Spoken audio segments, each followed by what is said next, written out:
Hello everyone. We are going to quickly review transformations. I know you have seen and heard of these before, but I do want you to review them before we continue to use them in class.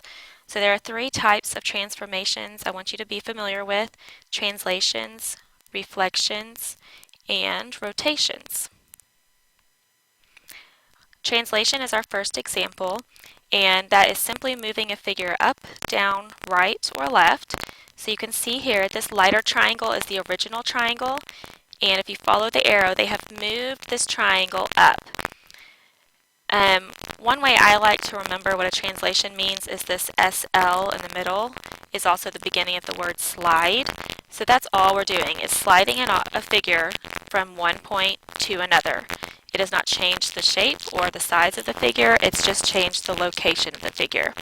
For example, if you had a piece of paper in the middle of your desk and you moved it to the corner of your desk, you would simply slide it to a new location. That's a translation.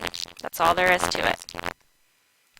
Our second example is a reflection, and that is simply a mirror image of a figure, just like when you look in the mirror and you see your own reflection.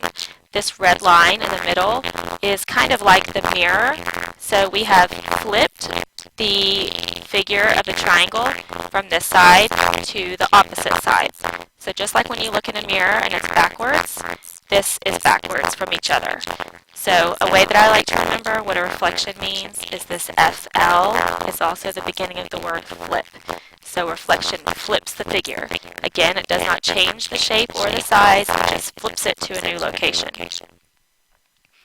And the final example is a rotation, and that's just moving a figure around a point.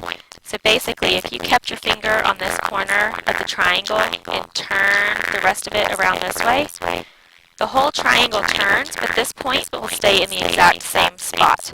It's just rotating around. The most important thing to remember for all transformations is that the shapes are congruent. The figures never change shape or size, they just change their location.